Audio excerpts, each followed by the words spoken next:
सध्या सोशल मीडियावर एक मोठी चर्चा सुरू आहे। भारतामध्ये पेट्रोल आणि डिझेलची टंचाई येणार का? काही ठिकाणी पेट्रोल पंपावर वाहनांच्या रांगा दिसत आहेत। त्यामुळे अनेक लोक घाबरून इंधन साठवण्याचा प्रयत्न करत आहेत। पण खरंच भारतात पेट्रोल डिझेल संपणार आहे का की फक्त अफवा आहे? हे समजून घेण्यासाठी आधी संपूर्ण परिस्थिती समजून घेणं महत्त्वाचं आहे। नमस्कार, मी संदीप कापडे, तुम्ही पाहत आहात सकाळ। 28 फेब्रुवारी 2026 रोजी अमेरिका आणि इस्रायलने इराणवर संयुक्त लष्करी हल्ले सुरू केले। या कारवाईला ऑपरेशन एपिक क्युरी आणि रोअरिंग लायन अशी नावं देण्यात आली। हे हल्ले प्रामुख्याने इराणच्या अणुसुविधा, लष्करी तळ आणि काही वरिष्ठ नेत्यांवर करण्यात आले। इराणच्या अणुकार्यक्रमावरून अनेक वर्षांपासून अमेरिका आणि इराण यांच्यात तणाव वाढत होता। अखेर हा तणाव थेट युद्धात बदलला। अमेरिकेचे राष्ट्राध्यक्ष डोनाल्ड ट्रम्प यांनीही या कारवाईची माहिती दिली होती। या युद्धामुळे सर्वाधिक चर्चेत आलेली गोष्ट म्हणजे होर्मुझ सामुद्रधुनी। हा जगातील सर्वात महत्त्वाचा समुद्री मार्गांपैकी एक आहे। हा अरुंद समुद्रमार्ग पर्शियन आखात आणि ओमानच्या आखात यांना जोडतो। जगातील जवळपास 20% तेल याच मार्गाने वाहतूक होते। म्हणजे जगभरात वापरल्या जाणाऱ्या प्रत्येक 5 बॅरल तेलांपैकी 1 बॅरल या मार्गातून जातो। फक्त भारताचा विचार केल्यास भारताच्या एकूण कच्च्या तेल आयातींपैकी 50% आणि LNG पुरवठ्यांपैकी 54% हिस्सा या मार्गावरून येतो। होर्मुझ सामुद्रधुनी सर्वात संवेदनशील आणि धोरणात्मकदृष्ट्या महत्त्वाची समुद्री मार्गिका मानली जाते। या मार्गिकेवर परिणाम झाल्यास जागतिक तेल पुरवठ्यावर परिणाम होतो। जपान आणि दक्षिण कोरिया हे देश या समुद्रधुनी मार्गावर सर्वाधिक अवलंबून आहेत, तर भारत आणि चीन यांचीही 50% ऊर्जा आयात याच मार्गावरून होते। युरोप 18%, तर अमेरिका फक्त 2% या मार्गिकेवर अवलंबून आहे। युद्ध सुरू झाल्यानंतर इराणच्या रिव्होल्युशनरी गार्ड्सने हा मार्ग बंद केला। काही जहाजांना हल्ल्याची धमकी देण्यात आली। काही तेल टँकरनाही नुकसान झाल्याची माहिती समोर आली। त्यामुळे जवळपास 150 पेक्षा जास्त जहाजे त्या परिसरात अडकली आहेत। त्याचा थेट परिणाम जागतिक तेल बाजारावर झाला आणि तेलाच्या किमती वाढायला सुरुवात झाली।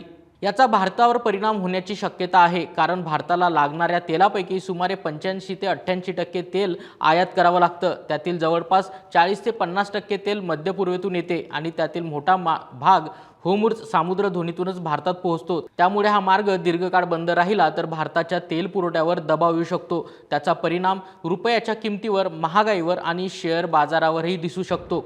मात्र सध्या भारतात पेट्रोल आणि डिझेल संपण्याची परिस्थिती नाही, असे सरकारने स्पष्ट केले आहे। सोशल मीडियावर टंचाईच्या अफवा पसरल्या असल्या तरी पेट्रोलियम मंत्रालय आणि तेल कंपन्यांनी पुरवठा पूर्णपणे सुरळीत असल्याचे सांगितले। केंद्रीय पेट्रोलियम मंत्री हरदीप सिंह पुरी यांनीही देशात इंधनाचा पुरवठा सुरू असल्याची आणि लोकांना घाबरून साठवणूक करू नये अशी सूचना केली। आता केपलर संस्थेच्या आकडेवारीनुसार भारताकडे सध्या 45 दिवसांचा तेल साठा उपलब्ध आहे। यामध्ये स्ट्रॅटेजिक रिझर्व्ह आणि व्यावसायिक साठा दोन्हींचा समावेश आहे। विशाखापट्टणम, मंगळुरू आणि पाडूर या ठिकाणी भारताचे स्ट्रॅटेजिक तेल साठे आहेत। त्यामुळे अचानक पुरवठा बंद झाला तर काही काळ देशाची गरज भागवता येऊ शकते। होर्मुझ परिसरात तणाव वाढल्यामुळे जहाजांची वाहतूक थांबली। काही भारतीय जहाजे आता त्या परिसरात अडकली आहेत। त्यामुळे तेल टँकर आता आफ्रिकेच्या दक्षिणेकडील केप ऑफ गुड होप या मार्गाने वळवले जात आहेत। हा मार्ग खूप लांब असल्यामुळे वाहतूक खर्च देखील वाढू शकतो। सर्वात भयानक घटना म्हणजे कतारमधील तेल प्रकल्पांवर हल्ले झाले आहेत। त्यामुळे कतारने द्रवरूप नैसर्गिक वायूचे उत्पादन थांबवले। यामुळे भारताला होणारा इंधन पुरवठा विस्कळीत झाला। देशांतर्गत महत्त्वाच्या क्षेत्रांना लागणाऱ्या कच्च्या मालाच्या उपलब्धतेवर मोठा परिणाम झाला आहे। भारताला द्रवरूप नैसर्गिक वायूचा पुरवठा करणाऱ्या कतारने इंधन पुरवठ्याबाबत फोर्स मेजॉर म्हणजे अपरिहार्य परिस्थिती घोषित केली। इराणने केलेल्या ड्रोन हल्ल्यानंतर तेल उत्पादन ठप्प झाल्याने कतारने हे पाऊल उचलले। यामुळे भारतीय उद्योगांना होणाऱ्या इंधन पुरवठ्यात 40% घट झाली। भारत दरवर्षी सुमारे 2.7 कोटी टन LNG आयात करतो। त्यापैकी 40% पुरवठा एकट्या कतारकडून केला जातो। या इंधनाचा वापर वीज आणि खत निर्मितीसह वाहनांसाठी लागणारे CNG आणि पाईपद्वारे मिळवणारा स्वयंपाकाचा गॅस म्हणजे PNG अशा प्रमुख क्षेत्रांमध्ये होतो। आता भारताकडे पर्याय काय आहेत हे देखील समजून घेऊया। जर मध्य पूर्वेतून तेलाचा पुरवठा कमी झाला तर भारताकडे पर्याय आहेत। भारत रशियाकडून मोठ्या प्रमाणात तेल आयात करू शकतो। त्याशिवाय Saudi Arabia, Iraq, UAE, America, Africa आणि लॅटिन अमेरिकेतील काही देश हेही पर्यायी मार्ग आहेत। त्यामुळे तेलाचा पुरवठा पूर्णपणे थांबण्याची शक्यता कमी आहे।